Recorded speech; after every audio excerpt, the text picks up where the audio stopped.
couple days ago, we uploaded the best use of your 93 and 94 overall power pass for offense, and today we'll be knocking out the defense. I was gonna do both those in one video, but what ended up happening, EA servers are all janky that damn day, and I couldn't get on the game, so I kind of recorded the first part, and I didn't want to like not upload that and wait until this part got done because it, as we saw, like it took them like 24 hours for us to be able to get back online consistently. So sorry for the delay, but hopefully it's worth the wait. There are tons of players that you can choose on the defensive side of the ball that'll make impacts on your team, but it's my job to help you guys pick the best player. That'll work for everybody's team, no matter what type of scheme you run. So without further ado, man, let's go ahead and get into the best choice defensively for this power pass. We should be getting the Christmas promo very, very soon, and what better way to go into it with a ton of coins. If you need some Madden Ultimate Team coin, check out my sponsor, MMOAN.com. Cheapest coins on the market, and it gets even cheaper if you use code Texas at checkout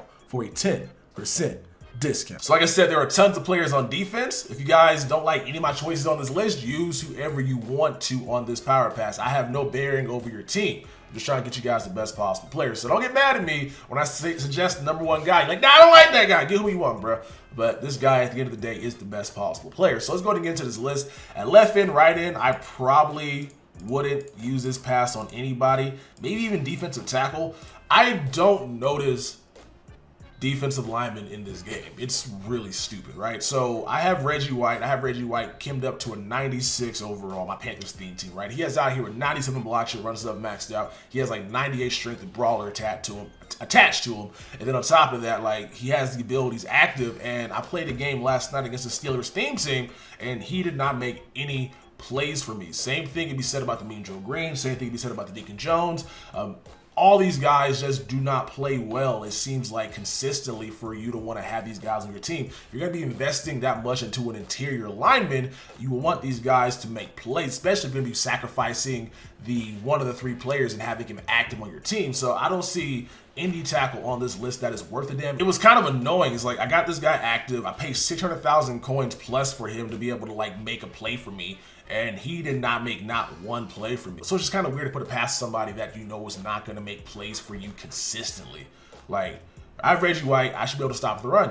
Yeah, Mean Joe Green should be able to stop the run.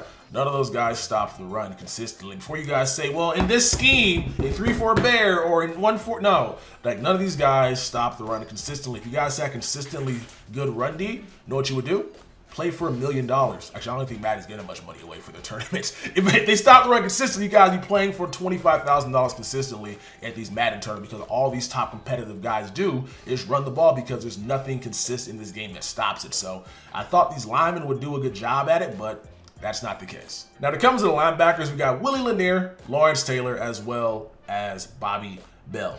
All those guys are fantastic. Lawrence Taylor is a menace, especially once you get him active on your team. I remember when the game first came out, him with edge threat and power specialist was just ridiculous. He was unblockable. This dude had 95 overalls out here to 89 speed. If you guys got Brawler maxed out, that's 91. If you guys got John Madden, that's 92 speed, which is really good to shut down those quarterbacks like Michael Vick, shut down those quarterbacks like Lamar Jackson. Lanier at 95 overall is also a monster as well, man. 87 agility with 88 speed. He has 92 tackle with the 95 hit power. I believe he also does get Lurker as well as Enforcer. So you got Lurker at the tier 3 spot, Enforcer at the tier 2 spot. So you can get out here, force fumbles, which is good for the run game, as well as be able to use this guy against anybody thrown across the middle of the field. Hits all the things you want to be able to do in this game. A guy that can stop the run and a guy that can also stop the pass. Then there's Bobby Bell. 86 speed at 6'4" is amazing. He does have 91 hit power. Do not think he can actually get Enforcer. All right, so he's a pass coverage outside linebacker, and let's see what he can get. So he has the 91 hit power, which should be enough for Enforcer if you have run stoppers. Okay, so he does get Enforcer at tier 3, and then he gets Lurker at tier 3. So you can't have both. Whereas with Lanier, you can get, yeah, Lurker at tier 3, and then Enforcer at tier 2. So based off that, Bobby Bell's height's amazing, but having to choose between those two, not really a fan of. So Bobby Bell, not really on this list. So because Bobby Bell kind of forced you to choose, he's not going to make my list, even though he does have really good ratings. And then with Lawrence Taylor as well, I can see why some of you guys may want him on your team, but I still don't have any issues with my regular Lawrence Taylor with power specialist as well as edge threat, like he still gets off the block just as frequently or more even so than my Reggie White with all the chemistries in the world. So because he's still viable, he's just not as fast, right? If you want the speed, obviously you get Lawrence Taylor, but in terms of production, he still produces when he is active on the team. And so that's why I probably would not choose that. But Lanier is a really great choice at middle linebacker. There just happens to be somebody on this list that is much better than Lanier, and they are in the secondary. So let's get to that. So secondary players, you got Willie Brown, we got Deion Sanders, Ronnie Lott, Rod Woodson, and Ed Reed. So right off the bat, we're bumping Ed Reed off the list, man. As much as I like Ed Reed in real life, I think he's the greatest safety of all time. His card in Madden is a lot like Troy Polamalu, right? So this dude's out here with good speed, 93 speed, 94 on his power up, 94 zone coverage, which is fantastic. The thing is, to stop the run of this game, you need enforcers on your team. It's dumb, I know, it makes no sense. You invest all this money into Aaron Donald and Lawrence Taylor and Lanier, all these guys, and if they're not active with enforcer, they're not going to be getting enough block sheds because in this year's game, there's no offensive pushback, right? So an offense alignment in this game can push back a defensive tackle, but when the shoe's on the other foot, the defensive alignment never pushes back the offensive alignment. Same thing with linebackers, same thing with anything. Everybody, just impact blocks are just so weird. Like a receiver will run into a guy, then the guy will go, oh my God, what's going on? The animations take too long, so you need enforcers to be able to like stop the run. And while Ed Reed does have the speed, he can cover the field like crazy, fast as hell. Not having 90 hit power kind of puts some weight down on my list. And then also on top of that, you can go to compare this guy to other cards in this game. So like a strong safety, yeah, like this Adrian Amos, if there's ever would have loved. What's that's weird? Nope, we're not buying that card. Woo-hoo! That was almost bad. But Amos, bro, like it's basically a budget version of Ed Reed. Not as fast, obviously. Gonna be 1 speed slow. If you guys decide to power up Ed Reed, it's gonna be 2 speed slow. But in terms of zone, they're gonna play exactly the same. It's just a matter of, do you want to use your power pass on a card that you can replicate with somebody else? So Ed Reed is off the list for that reason. You got Rod Woodson, 92 speed, 92 man with the 90 zone coverage, 94 agility, 85 press. This guy should be a beast in run support because of him being a much more physical cornerback than a guy like Deion Sanders. You know, in this game, Deion Sanders blocks sheds and stops runs just about as much as Nick Night Train Lane. Don't understand it, but that's how it goes. But 85 press with 76 hit power, and then Deion's out here for the same price. He's with 95 speed, 95 agility, 94 man with 91 zone coverage. Really fast cornerback, can shut down the Devin Hesher of the world, shut down the Brandon Cooks. Anybody out here with at least 95 speed is not going to be able to fly past Deion because he is equipped to stop them. And I almost forgot about Willie Brown, man. 6'1", 92 speed, 93 man, 92 zone, 92 press. And so when it comes to cornerbacks, out of the 3 that are here, I'd go Deion, as you see, it told us the community, Deion, Rod Woodson, and Willie Brown. All of these choices are fantastic. All of them get man up, all of them get zone out, so they can pretty much fit any scheme. They're universal. Love these cards to death. The thing is, though, there's another guy on this list at the free safety spot that is these guys plus some. So let's check out the last card. And that guy is going to be none other than this Ronnie Lott. This dude is an absolute unit. Now, while he's not the fastest guy, he's not going to be able to keep up with Brandon Cooks, not going to be able to keep up with Tyreek Hill.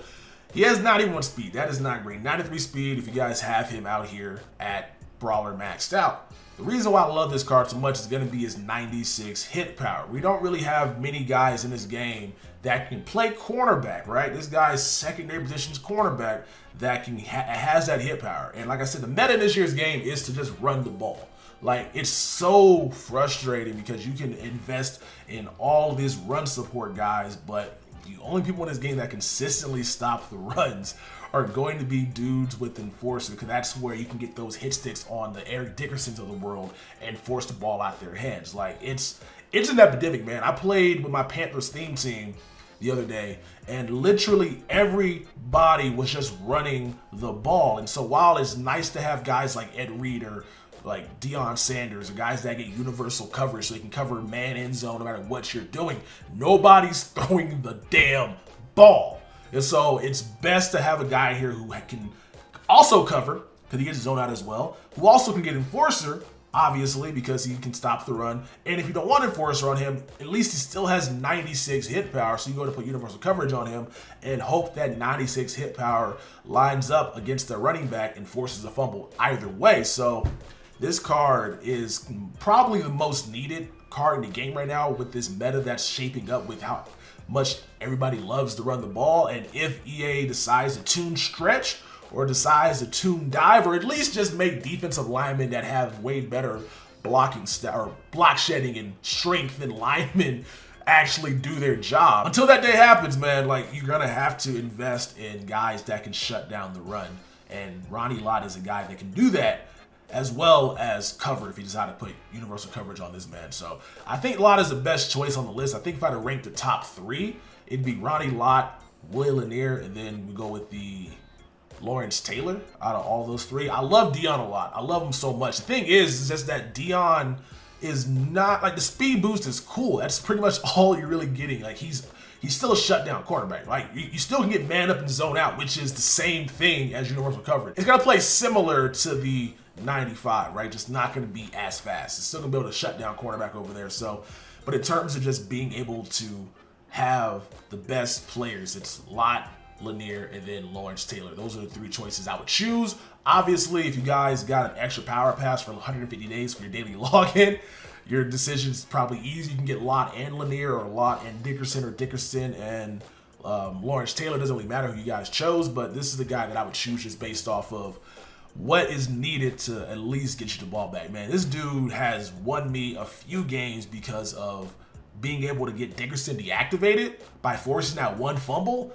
Makes me not sweat so much in head-to-head, because once that card gets deactivated, then it's fair game. But when that card's active, bro, it's not pretty. So this is the perfect counter to have to go against a guy like Eric Dickerson. And hopefully you guys pick him up. If you guys got somebody better on your list that you chose for your power pass, let me know down in the comment section below. It's been your boy Texas, and I will catch you guys in the next one. They say money can't buy your happiness, but I swear to God, it's a good down payment. Trying to stuff so many binges in my pocket, you would swear that I was out here trying to drown Franklin. I was bred in the slums, got fed up with crumbs, now you don't play a pound cake. Told me money was a root of all evil, but I swear to God, I ain't never found safe.